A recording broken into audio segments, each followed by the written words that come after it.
Hi, everyone. Welcome to Sudbury Interviews. Today we have Bob Wiseman. He's a former member of Blue Rodeo, and he will be coming to Sudbury next month to do a concert. So as a side note, I've made an exception to have him on the show. He doesn't live in Sudbury, but he'll be doing a show next month, and that's good enough for me. Just before we begin, you can find us on Sudstown and join the conversation. Hey, Bob, how you doing? Good. I should point out, even though I don't live in Sudbury, my heart dwells in Sudbury sometimes, so that should help. Oh, that's awesome. So you'll be able to answer the daily segment question, which comes a little later. Easy. Nice. So, what have you been up to? Well, I finished my PhD at the end of April. I was studying at a place called the International Institute for Critical Studies in Improvisation. That's like a school about improvisation that was started by a couple guys who are professors at the University of Guelph. And it draws a lot of musicians, obviously, that are into improvisation, but it draws anybody, who's into improvisation. So it's kind of a wackadoodle place when there's like a spectrum of people that are unexpected to find in a place that you might otherwise think is a music school. There were people whose backgrounds were in poetry or in film or even in graphic design or dance. So it was quite fun, and I did it in 4 years. And so I came up with an idea for the PhD that was unusual too, because once I got there and I looked around at what other people were doing, and most of them were doing things that had to do with pedagogy, with like teaching improvisation. Um, and there were a lot of writers I noticed working in the faculty and whatnot. And I put a book out in 2020 called Music Lessons. And so I got this idea to write a book, a story, a work of fiction about that has to do with someone who's an improviser, a musical improviser, but who's not very good, and he's like trying to figure out how to what the how to straddle the distance between himself and the people that he admires. And it's a more complex story than that too. It's also kind of a revenge story, and it's ultimately about the epiphany that the main character has that you can't really control the events of life, and that in itself is how he understands more the core of the great improvisers, that they are able to make peace with the fact that you have to embrace whatever comes your way when you're involved in improvisation. As you probably know, being a performer yourself, if you play a bad note in a solo, I mean, sometimes it's wise to repeat the bad note on purpose, like so that you're sort of telling the audience that it wasn't an accident, like I meant that. So I love that's that. kind of part of how the story goes that I wrote. So I'm looking into seeing if I can edit it further now that I've acquired my PhD, and and get a deal with a publisher to put that out as a work of fiction. The first book that I put out in 2020, Music Lessons, I usually read from it in concert. Like when I'm in Sudbury, September 18th, I'll perform my music, but I'll also read excerpts from my book, which is about just the various things you do as a musician. Because to try and stay alive as a musician means, usually more than just singing songs. In my experience. So I produce records and I do music for film and TV and blah blah blah. So I wrote this book about all the kind of echoes or parallels in life between the ordinary events of life and how working in the recording studio to uh, cure a distortion problem is no different than be standing in line at Tim Hortons or whatever. Like so, that's kind of uh, the esoteric nature of the book I wrote, and I like reading parts of it because it's I think people find it funny and entertaining. Like I have a lot of stories that break up the show and make it interesting. So um, so that's one of the one more recent things I did is I finished the PhD, and I've been working at editing this book, and uh, and I've been planning a lot of shows for 2027. I did some touring during this last year with Mike Boguski, who's the keyboard player in Blue Rodeo, and Oh he's yeah. he's a big fan of me, and he and he asked me like a year ago, like when I was playing next, and I said to him, why don't we do some shows together and we'll call it Two Pianos, No Rodeo. And so we did that all across the country, and everyone found it hilarious. And we played Knox Hall last year, and we went through Western Canada, and we're playing the Maritimes in October after the upcoming Knox Hall show, and for the Two Pianos No Rodeo, and it was just really fun to return to a lot of live performances. My daughter was born in 2012, and so um, she's now in grade 9. And it's like easier for me to kind of go on the road for a couple of weeks and do a bunch of dates. So that kind of I did the PhD partly because I was looking for work teaching, but and I might still I enjoy teaching, but the gods of live performance are smiling down on me right now too. So I'm not going to Yeah, that's cool. fight it. So does PhD, like, does that mean you're Dr. Bob now? Correct. You're Dr. Bob, yeah. I love I, that. it's even better to say Dr. Bob Wiseman. The wise man, yeah. So take us back to the beginning of music in your life. How did you get into it?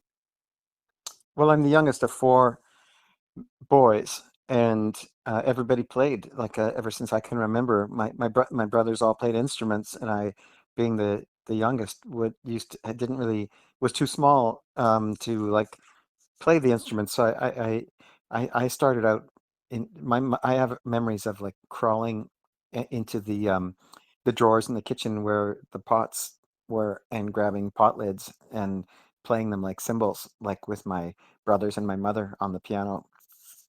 That's how it started for me. I figured that was everyone else's house too, but as it turns out, it wasn't. Wow, so it was in your household, your family. Everybody played. Yeah. Everybody played piano, or were there other? No, no. My oldest brother played cello, and the next one played guitar and clarinet, and the next one played piano, and my mother played piano. The one closest to me in age played piano. He also played violin, and I played piano and guitar. So how did you find the Blue Rodeo back then? How did that come about? Well, they're all older than me. They're like 10 years older than me. And so Greg and Jim of Blue Rodeo, who started it, they were living in New York. They had a band Grand, there, grand. and that's right. And my oldest brother Howie, he's 10 years older than me. He worked in restaurants. He became friends with them. So when they moved back to Toronto, when they decided to pack it in with New York, my brother just basically called me and announced that this guy Greg was going to crash on the couch. No And way. yeah, and um and I was just only like maybe 22 or so, and I had a piano in the house, and I thought it was really cool that they had a band. I'd never played in a band before. I always wanted to, and he heard me play piano, and he kind of just and they just loved what he was Greg. He was kind of just basically decided like, oh, we're gonna get Bobby to be the keyboard player in our new band, and then he just asked me, and I was like, yeah, that's a great idea. Sure, I'd love to, and right from jump, everybody loved it. Like it just kept outgrowing its clothes, gig to gig to gig. It just got bigger and bigger very quickly. And I'm from Winnipeg originally, and so I was sort of intimidated living and being in my early 20s in Toronto. But these guys were Torontonians, and they had cars, and they knew how to get all over the place, and they knew the city, and they knew the clubs, and I didn't have money to pay the cover to get into anything, and suddenly I was everywhere with them, and people were Yeah. just loving it. And they're both self-conscious musicians, at least they were then, so they kept like having me do all the solos, and I didn't mind because that was my heart. That was what I was doing. I went to music school in Toronto, and that's all I was doing was playing improvisationally. So it was like a new improvisation game for me, that like, oh, okay, I just play or three chords, and then you ask me to solo over two chords, and I just solo and solo until you look at me to stop. Okay, fine, awesome. And that was the kind of what it was about. So you left Winnipeg to go to Toronto for music school? I did. Wow. What made you pick Toronto? I played the Winnipeg Folk Festival, which was a real big folk festival. It still is, but it was a real big deal at that time. And I was hired to play a workshop. The guy who ran it, his name was Mitch Podolak. He died in recent years. But I I knew this. I knew a woman in high school who was like 2 years older than me, who was a painter, and I remember seeing her somewhere downtown. Um, and she said to me, I'd never been to the Winnipeg Folk Festival, and she was like, you should make a tape for Mitch, the guy who runs the folk festival, because they probably look for some local people to be part of it. And I was like, really? Yeah, you should. Yeah, he might give you a job. I'm like, okay. And so I made a tape of me playing two or three things, and so I took it to their offices on Osborne Street, and I remember giving it to the like receptionist, and she told me to come back in like 3 hours, and I was like, okay. And it was like, I don't know, 10 in the morning, and so I came back at 1 in the afternoon, and I was just sitting there, and there was a guy also sitting in the waiting room, like who was like in a suit, who was like there to do some business with Mitch Badalick, the guy who ran the Winnipeg Folk Festival. And then, around 1 o'clock or so, he opens the door, and he was like a guy with he had big beard, big belly, overalls, kind of like a Charlie Brown character drawing. And he sees the guy who was waiting for him in the suit, and he kind of says, sorry to keep you, like, come on in. And then he sees me next to him, and he goes, "Oh, wait, hold on a second, you come here." and I and I get up, and I go into his office, and he closes the door, and he holds up the cassette, and he goes, "Is this you?" And I go, "Yeah." And he goes, "You don't play the piano very good." And I think, oh shit, I'm like, this is weird. I got in trouble for doing this. And he goes, "You fucking play the piano." And he was like, he loved it. And he was like, gave me this job playing on a piano workshop. And it was with a couple other people that were playing in bands that were touring around the world. Um, Laurie Conger in the Parachute Club. And I forget the other woman's name, but she played with this woman who was very popular at the time in America and was touring in Europe and the States. And so when I played the piano workshop, these other women who were gigging around the world, they were like, "Who are you?" Like they were all excited that I was a kid from Winnipeg, and I played well. And they were like, "You could do what we're doing." I'm like, "You're kidding, really?" And like they got that just got gave me the bug that they were like, you could do this too. And so I just thought the way to do it was to go to the bigger city than Winnipeg, where people studied music. I just took a chance doing that. So, how many albums did you record with Blue Rodeo? I think five. Yeah, wow. Because that was like their big hits were during that era, right? Well, they've got, they've been on, they've existed for 40 years. So like, I don't know all I mean, it's true that a lot of, like the first record was a real big deal. The first two were a real big deal. Outskirts, and then it was called Diamond Mine, Yeah. and Diamond Mine had a big long solo. In fact, when we did that, we did it with Malcolm Byrne, who worked with Daniel Lanois. Do you know Danny Lanois? Yeah, I've heard the name. Yeah. Well, Danny Lanois a real famous producer. He and Brian Eno produced U2, and he produced Peter Gabriel, and he produced many, many people, and Bob Dylan. And so when we worked with Malcolm on the second record, we first did two songs, and one of them was the song Diamond Mine, which features like a super long keyboard solo by me. And then we broke for Christmas. We were going to get together, and we got together again in January.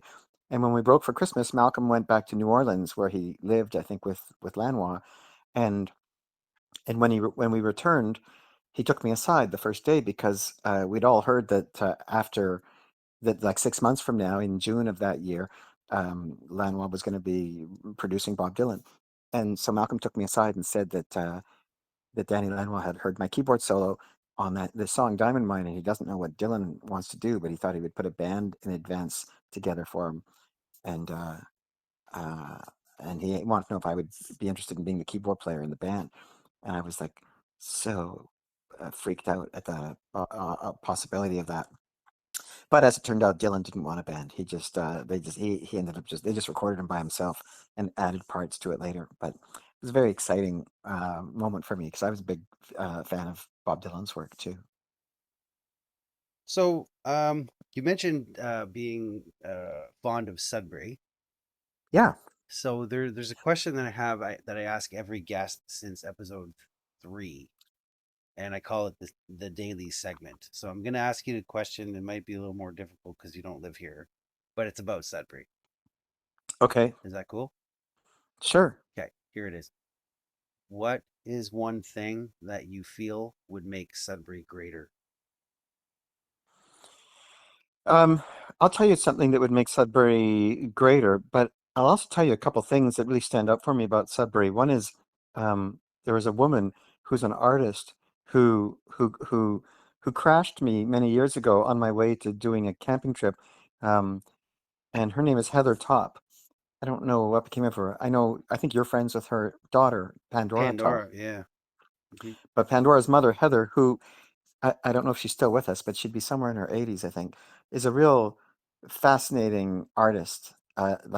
She made these like crazy, interesting sculptures and drawings. And she used like moose teeth that hunters gave her that were left over on the faces of these figures.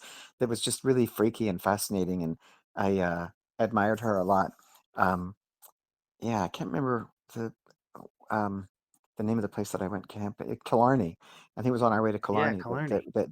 that like myself and my I think I was traveling. I think there were four of us, and she let us all stay at her place. This is like 20 or 25 years ago, but it was but her discovering her work was mind blowing. She had it all like in this like garage next to her house. I even tried to set up a show for her in other areas, other outside of Toronto. Um, and I joined an artist center in Hamilton just so I could go to bat for people like her. Um, but anyways, and in the earlier days of Blue Rodeo, when I would play Sudbury, it probably no longer exists probably, and I can't remember the name of it. But there was an Italian restaurant right by the theater that we used to play, and I don't won't know what the name of the theater was. But it was like an old standard theater Is it in, downtown? yeah, it was downtown, The and it was an Grand Italian. Theater, probably. The Grand Theater, 100%. And Yeah. there was an Italian restaurant, I think more or less kitty corner, and it was awesome. It was fantastic. But but in terms of something to fix about Sudbury, um, and I don't mean to. Uh, but when Imply I was that it's last something there, needs to be fixed. when I walked around downtown when I was last there, I could tell that parts of it were heavy, heavy, kind of like um, you sense the street life when you walk around anywhere, and part of it just felt like I kind of just thought like, oh, me, a guy walking alone, small guy, later at night, it just Mm. doesn't feel uh feels a little spooky to me, about the street life sort of thing. And I didn't remember having that vibe in past experiences there, and Oh, so really? yeah. Huh. Do That you find is, that is I that a know I surprise? find that really interesting. Like, because you were there in the 80s, 90s touring, Yeah. and it didn't feel like that. That's right. Not the way it Oh, felt when I was there last year, and being downtown and walking around so it's almost there. like it went downhill in the wrong direction or something. Well, that is what I'm saying. But I'm an outsider and I don't know. And if you say like that, if you say that about any city, usually you'll have 100 people wanting to kind of punch you. And maybe I don't got it right, but maybe I do. I don't know. I just thought there's some problems going on, and I don't know what's going on, who was responsible or what. But there's something unsafe about parts that I just didn't see in the same way before. Hmm. Wow, a good answer. Thank you. Yeah, well, most of the answers to that one question I just asked you, it's the same wording. It's always about the problem downtown. Really? Oh yeah, Oh, that's interesting. It's absolutely. always the same answer?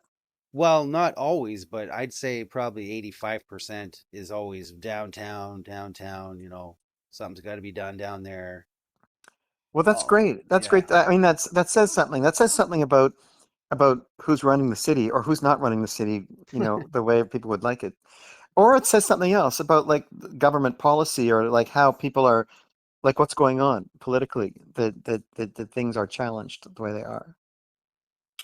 That was another really interesting thing about returning to school for me the last 10 years is looking at the politics of who's on the left and who's on the right, who are the liberals, who are the conservatives, who's the NDP, who's the Greens, what people stand for. I saw things through more of a left lens most of my life until returning to school, which is completely captured by the left, and I didn't find it as convincing. Um, being in academia. Um, because when I first got there, I recognized that everyone was really on the left, which I was, and I thought, awesome, everyone's like me. But then I started to see that if everyone's thinking one way, that's actually really that doesn't help make the world more interesting because there's a lot of complexity missing. And I found a lot of the people that I was rubbing shoulders with reluctant and unable to kind of consider views that were different than theirs. And it really made me rethink um, why I saw the left as more intelligent because I saw a lot of stupidity among some of my friends on the left. And so, anyways, it kind of changed my kind of it made me think with much more consideration about how politics works and what sides people are on, because there's a lot of people, especially during the last 10 years, who really are polarizing, who really act as though if you believe, this way or that way, then it's just then they feel like you're just an asshole and they just cut you off and you're not to be friends with. And it's like that just doesn't help the world move in terms of the speed and the evolution that I would like the world to move at. Did I confuse you? No, I think I love what you're saying, Bob. Like really. Great. Let's talk about your concert coming up. And just Sure. to preface this, it's going to be at Knox Hall September 18th, 2026. And you're coming with Doug Paisley. Yes. And back in 2012, January of 2012, I went to Jim Cuddy show, and Doug Paisley was opening for him. How nice. So that's how I bought his album, of course, and it was great. I got one of Great. his songs in my head right now, Great. and so you're coming with him. So tell us about the show that's coming. It's just a show of each of us doing a set that's, I'm not sure if it's going to be a set of us playing on each other's stuff or if it's going to be two separate sets. Like we talked about doing it, it could be done either way. I don't know yet. We're leaving it to the gods of improvisation. Um, but but I have a lot, I have we would both have a lot to choose from. We have a lot of records and a lot of songs between us. And they have an amazing piano at Knox Hall. It's a Yamaha, I think it's called a C3. And I might be wrong. It might be called C1 or C2, but I played it last time and it was gorgeous. And the guy who brought me there, Andre, was a fascinating man, and it was just so classy. It was such a wonderful place. I was so blown away to be there. I'm so excited to return. In years past, I used to play, what was it called? Townhouse, The Townhouse. townhouse. Everybody did. And I remember, and I played there one time with the band Shadowy Men on a Shadowy Planet. Do you know them? Not yet. I haven't heard of it yet. Well, they're an older Toronto world. Do you know the comedy group Kids in the Hall? Oh yeah, for sure. Well, you know I think their intro song on the that's show. Shadowy Men on a Shadowy Planet. Nice. I love So that song, man. so I was touring with them. I toured America with them, and we played the townhouse, and we stayed in the band room downstairs. It was awesome, awesome times. The guy who ran that place, what was his name? It's a Paul Paul Lodenberg. French or a German name? Yeah, Lowenberg, right, Paul. Yeah. Yeah. Wow, man, that's Didn't he really run? neat. Didn't he run for in city politics in some capacity too? I I think don't know he if he. did, yeah, a while ago. I Yeah. don't know if he got in or not, but I don't follow that stuff at all, by the way. and didn't he also wasn't he also at one point the director of Festival of Boreal? I think he might, yeah, I think I mean, man, my head is so deep in the sand, Bob. I don't even know what's going on, man. Okay. Yeah, so I couldn't answer those questions, but I think he did, yeah. Yeah. I played it one time. I played it one year, and Serena Ryder played it, and she used to cover one of my songs, and she came over and performed it on the stage with me. It was quite fun. Oh, yeah, she's excellent for sure. Yeah. So you're excited for it? You guys have a couple of dates together, right? With Doug Yeah, we're Paisley? playing Sudbury and Ottawa. That's it. And then I'm doing more dates through the fall, all over the place. And uh and then next year I'm kind of organizing all those contracts right now for all of I have a new record that's coming out. Like I've been teaching during the last 15 years at Seneca Polytechnique and the University of Western Ontario and Toronto Metropolitan University courses on music business or songwriting or creative writing. And so one of the things that I've learned from all the 19-year-olds that I have met that have been the students is that a lot of people release singles before they release the album. And so I've been trying to take a page from them. So this year I've released two songs so far of my new record, and I'm going to release a couple more songs this month. I was just mixing them last night. And so I hope to have like about 8 or 10 songs released between now and Christmas, and then I'll put the whole thing out um, as an album package then too. So all I'm saying is I have a new record and a new book that I'll be touring with, hopefully for September at Knox Hall, but definitely during 2027. Wow. I'm think we're really lucky that you're coming back, man, Thanks. from last year.